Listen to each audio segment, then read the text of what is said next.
It's a happy Kansas Day today on Around Kansas as we celebrate 159 years of Kansas history. Then in our wildlife segment, we are talking non-typical white-tailed deer antlers and a new Kansas record.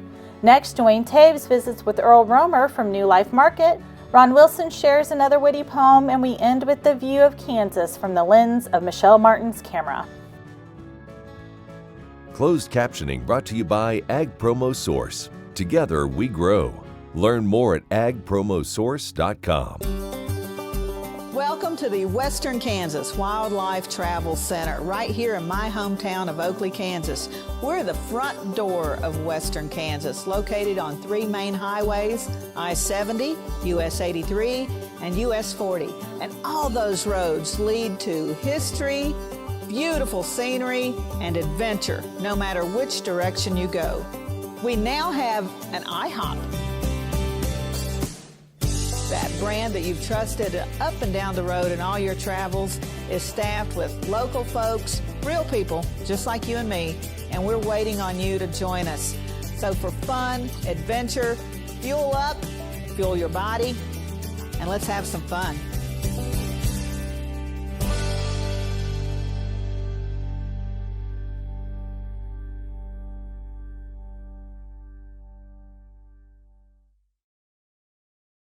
This segment brought to you by Kansas Regenerative Medicine Center. Your stem cells, your health, your life.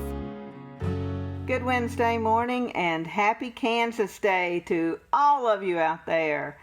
I don't know of another state that is as proud of its origins as Kansas, and rightfully so. A lot of people went through a lot of sacrifices to put that 34th star on the U.S. flag. So you should be very proud of that. And I hope that you're celebrating accordingly. I have a couple of plans today. I'm going to be at the library and the Fick Fossil Museum in Oakley during the day, and speaking at the Hayes Library tonight on Charles Curtis, one of my favorite topics. And speaking of those native to the state of Kansas and earlier, right behind me is the sculpture of the Cheyenne warrior Roman Nose.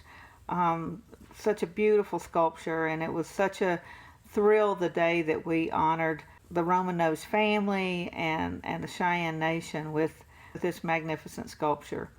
So on Kansas Day, I think it's a good idea to pause and remember those folks that were here before. There's so many sites around Kansas that can tell you those stories. I'm going to be speaking in Lecompton on February 16th, I believe, part of the Lecompton Lecture Series. We've mentioned that before and hope that you can get out to one of those lectures. It kicks off with Governor Kelly, or maybe just kicked off actually on Sunday. I was actually speaking in Mitchell County up in Beloit, so I wasn't able to be there for that. And then it ends first weekend in March with my dear friend Michelle Martin. So hoping that in between you can check that out and go learn something, be entertained, and maybe have your mind blown a little bit by some Kansas history. My gosh, there's so much.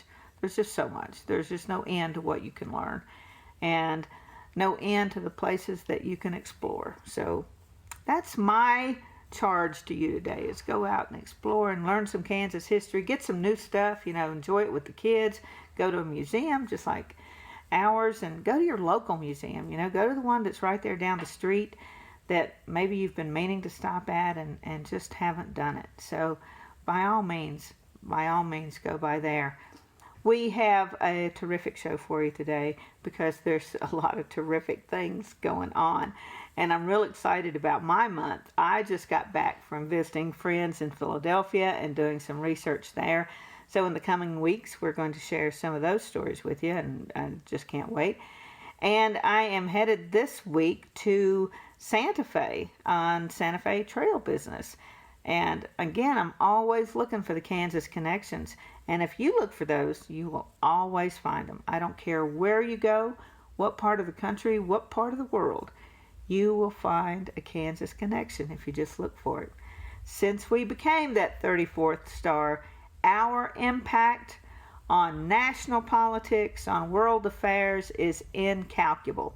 Sometimes great, sometimes not so great, but always important. In 1821, a trade route was opened from Missouri in the United States across prairies and mountains to Mexico. In 2021, we will mark 200 years of epic conflicts and grand adventures, larger-than-life personalities, and sweeping landscapes. Join us on an historic journey. The Santa Fe Trail lives on. Find us on social media or santafetrail.org. Okay, looks like it's time for our tour. Welcome to the Fort Wallace Museum. Here at the museum, you're going to find some really interesting stuff like our replica stagecoach from the Butterfield Overland Dispatch. We've got facades from the fort buildings. We've got an 1870s flag. There's a plesiosaur that was discovered locally. We've got the Ray pump organ collection. We're a little bitty place with a great big story, and we'd love to have you. Kim Mannering with Hardy Insurance. Today we will talk about umbrella coverage. Did you know that if you're held liable in any type of accident, the judgment can claim your assets? Please give me a call so we can discuss. 316-945-6733. My name's Karen Cope and I have multiple sclerosis.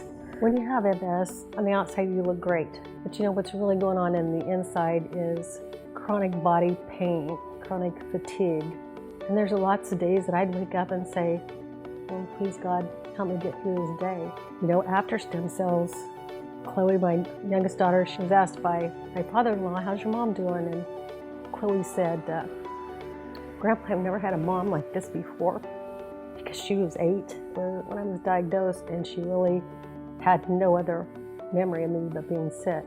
It's really the simple things that we do as a family, like play cards, and to be able to win at cards. You know, they all laugh because I used to repeat myself and say, what hand are we on? You know, where are we at? And it's just been really a true blessing from God, and we're really thankful.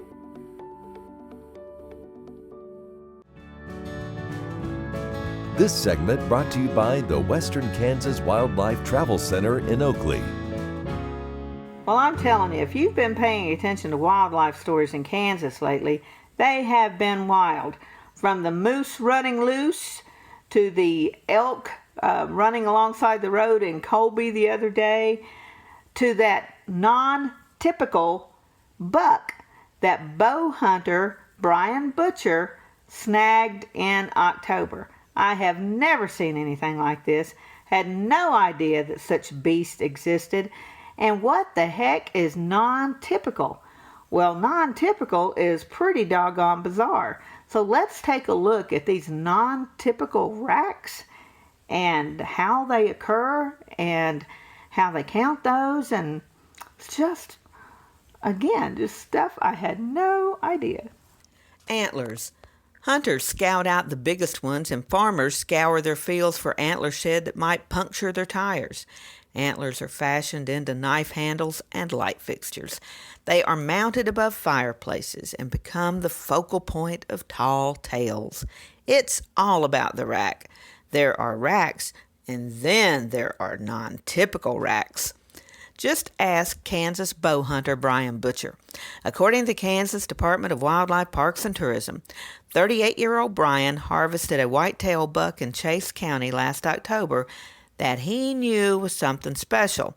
It wasn't until the buck's rack was measured by Boone and Crockett Club certified measurers on Friday, January 3rd, because it has to dry for 60 days to be officially measured, that Butcher confirmed just how special the deer was.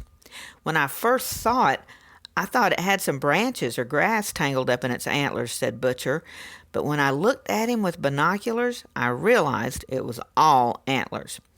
Non-typical racks can occur for many reasons. Injury, disease, genetics. They can be pretty simple with a few spikes pointing downward or sideways, or, as in Brian's case, they can look like a shrub on top of the deer's head. On January 3rd, Boone and Crockett measurers Mark Morrell of Newton and Ken Witt of Burleson, Texas, took on what would become a nearly 5-hour-long task of scoring the deer. Merle and Witt came up with a pending net non-typical score of 321 3/8 inches. If accepted and verified by the Boone and Crockett Club, the deer butcher harvested would rank 4th in the world for non-typical white-tailed deer. As for the Kansas record books, Butcher's buck will be the largest non-typical whitetail ever taken, surpassing the current state record by more than 57 inches. The score sheet and entry materials on Butcher's buck have been mailed to Boone and Crockett Club headquarters for verification and acceptance.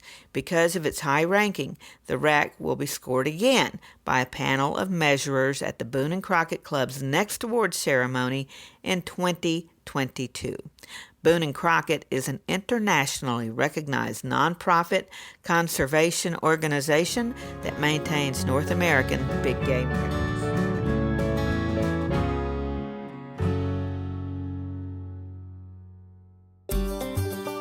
Welcome to the Western Kansas Wildlife Travel Center, right here in my hometown of Oakley, Kansas. We're the front door of Western Kansas, located on 3 main highways, I-70, US 83, and US 40. And all those roads lead to history, beautiful scenery, and adventure, no matter which direction you go. We now have an IHOP. That brand that you've trusted up and down the road in all your travels is staffed with local folks, real people just like you and me, and we're waiting on you to join us. So for fun, adventure, fuel up, fuel your body, and let's have some fun.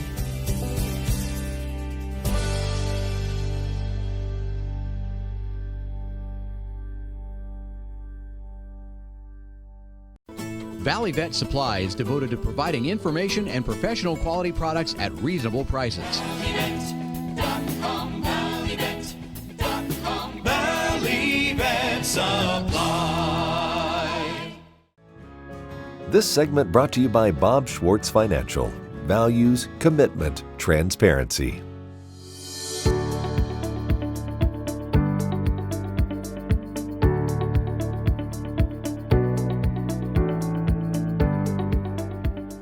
Duane Toews alongside Earl Roemer from Scott City, Kansas. A unique business model that you've got in western Kansas, there at Scott City, in particular, New Life Market. We kind of referenced grain sorghum and how it's a kind of a new opportunity to look at changing profitability for growers through the food-grade sorghum program. Tell us a little bit about your farm's transition and then starting a business and taking that big step.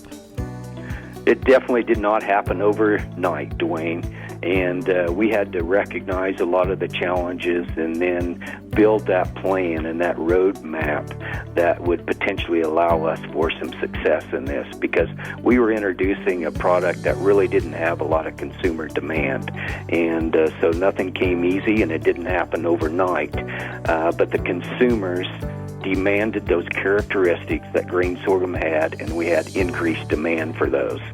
And so I had the great opportunity originally to be able to connect with some of the largest food companies in the U.S. And the reason I was able to do that is because some of the research that was being conducted and funded also through the United Sorghum Checkoff Program and National Sorghum Producers. And a lot of this demand came from grain sorghum being naturally gluten-free and not genetically modified. Those are characteristics that are in tremendous demand by consumers right now. And because of that high level of market share now, and because of those attributes, the large companies, large food companies and manufacturers in this country were forced into needing a grain that could fill that consumer demand. It's interesting, and I'm torn a bit as a general agriculturalist in that regard, that the non-GMO thing is so important to some people, while at the same time, you and I have both said it takes a tremendous breeding program and genetics to get that specific variety produced that will work for them in this sorghum for food program. Without a doubt, and it became a great opportunity because grain sorghum's not genetically modified to be able to have that segment of that market and having that consumer demand for that category of product. The key point is how those consumers arrived at that demand was really difficult for most of us in production agriculture, but the reality is we have to produce products that are going to have that demand and recognize that. The GMO, the non-GMO attribute of grain sorghum was 60% of our growth last year in our food company. So we definitely recognize that. And we market towards that. It's not necessarily, our own personal beliefs. It's what the consumer believes and what they demand. It kind of looks back from my perspective that because of a poor job on our part about educating consumers about that process and what it really entailed, we've kind of made this bed for ourselves to lie in, and you've got two choices now. You can either dig your heels in or you can look at new opportunities. Yeah, that's correct. I mean, you have to look at how fast information flows now because of our technology, because of social media, and you have to recognize that speed of information. And not all of that information is correct, but that information is out there and it goes out there quickly. But grain sorghum just happens to have these great attributes, and the primary ones are that gluten-free, the non-GMO, and just as important is that less use of our natural resources in the production of that grain, which is naturally inherent. That's why we produce it in these arid regions, the plains, whether it's Kansas or whether it's up in Nebraska and western Nebraska or Oklahoma or down in the panhandle of Texas. We just have to have that risk management that grain sorghum gives us. But it also created a great opportunity because the consumers now, they want to eat foods that are responsibly grown and that uses less of our natural resources. So that's another attribute that provided this opportunity for grain sorghum to be in the food industry. Duane Toews alongside Earl Roemer talking about New Life Market and opportunities for food-grade grain sorghum in the Central Plains. I'm Bob Swartz, and I've devoted the last 43 years to helping Kansans reach their retirement goals and to protect the family farm. At Bob Swartz Financial, we believe everyone should be able to live the retirement they've always dreamed of. Our team of professionals can help you create an efficient strategy using a variety of investment vehicles to help you address your financial needs and your concerns. Bob Swartz Financial values commitment and transparency.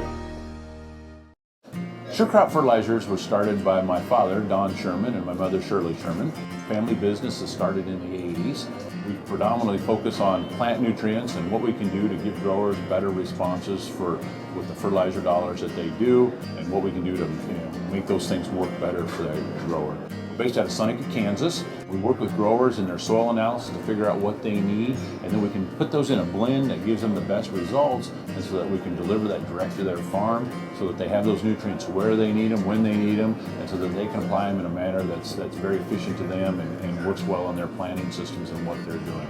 Sure Crop Fertilizers has been around for a long time. We always say we're big enough to take care of everything you need, but we're small enough to do it quickly.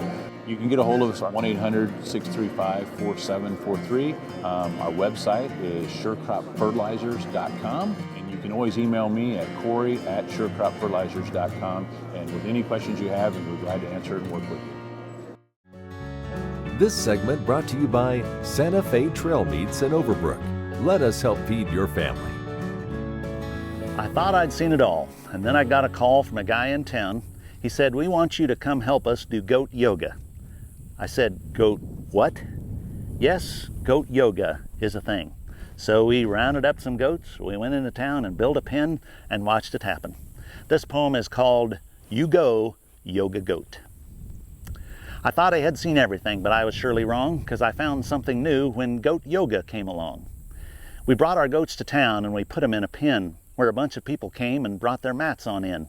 Folks laid down on their mats and the instructors helped them move through various positions, health and wellness to improve.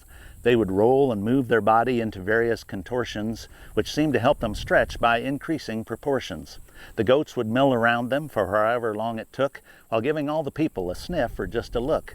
When folks got on their hands and knees to make a tabletop, the goats jumped on their back and they didn't want to stop.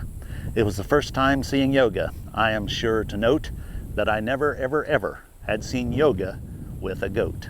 Happy trails.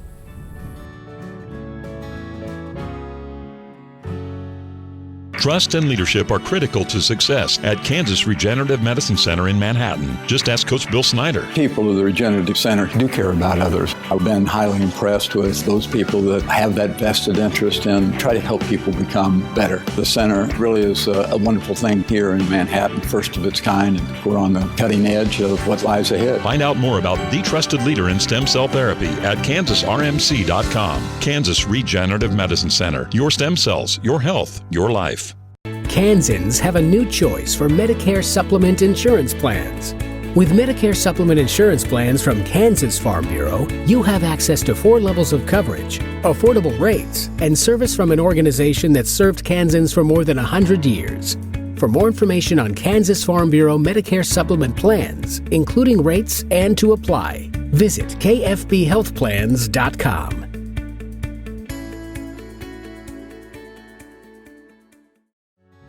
This segment brought to you by Kansas Farm Bureau, the voice of agriculture. To join today or for more information, go to kfb.org or find us on Facebook and Twitter. Our final segment on Around Kansas this morning is a love letter to Kansas from our favorite Kansas historian in exile. Good morning, Michelle. I know you're sparkling here on this Kansas Day, and we're so glad you could join us and can't wait to see what you have for us on this fine Kansas Day. Good morning, Deb. I want to wish my adopted home state of Kansas a very happy 159th birthday. Today, in honor of the occasion, I want to share with all of you my love for Kansas as seen through the lens of my camera. So sit back, pour a cup of coffee, and experience the beauty, wonder, and majesty of Kansas. When I moved from Michigan to Kansas in 1997, little did I know how much I would come to love my adopted home state.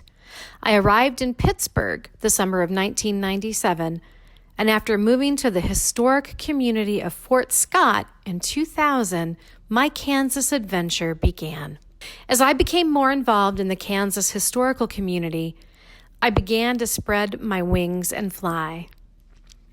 My weekend trips took me to the 4 corners of the Sunflower State, traversing its highways, byways, and back roads. Everywhere I turned, history greeted me like an old friend. Then, I made my way to the Flint Hills, with its rolling green tall grasses waving in the wind. Zula Bennington Green perhaps summed up the Kansas prairie best when she wrote, "The Kansas prairie is not the gorgeous woman you dreamed should someday be yours, but she is mystery and tenderness and strength and rapture, and suddenly you know that this is what you wanted all your life." In the Flint Hills, I discovered the solitude and beauty I had been searching for all my life. The endless horizon, the crimson-orange rays of the setting sun, delicate prairie flowers, and the history of all those who made this place their home enthralled me. Kansas's majestic skies and incredible weather became one of my passions to watch and photograph. From the intensity of supercell thunderstorms to rainbows and the resilience of the people of Greensburg in the face of weather's fury, Kansas weather and its intense beauty fascinates me to this day. Southeast Kansas and the community of Sedan and the Red Buffalo Ranch became my favorite place to escape, relax, hike, and unwind with friends and their amazing canine companions. Bill Curtis, native Kansan, found magic in the land there. He said of his home state, "Kansas means magic to me, specifically the crimson dawn that precedes the sunball that blasts the prairie with light, and for a few seconds, time dances free in the colors and memories of what used to be." As I traveled across Kansas, I found that her landscape was anything but flat and uninteresting. From the Flint Hills to the Gypsum Hills and the incredible limestone formations and wetlands, Kansas's natural beauty is truly inspiring. I only wish more people thought of Kansas as something more than drive-through or flyover country. One of my favorite native Kansans, the poet, photographer, and filmmaker Gordon Parks, wrote of his home state, "I would miss this Kansas land, wide prairie filled with green and cornstalk, the flowering apple, tall elms beside glinting streams, silver September rain, orange, red, brown October, and white Decembers with hungry smells of hams and pork butts curing in the smokehouse.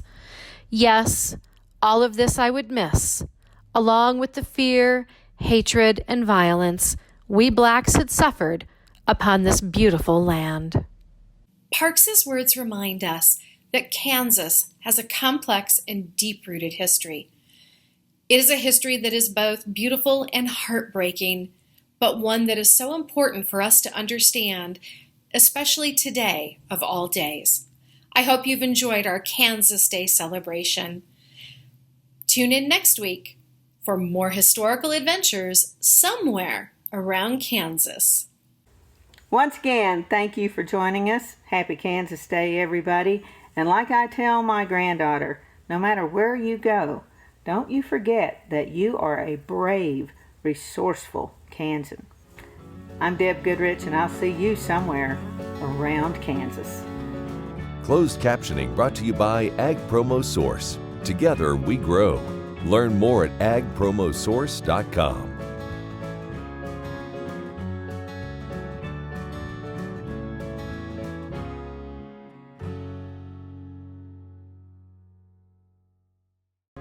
Watch Ag AM in Kansas online at agamandkansas.com.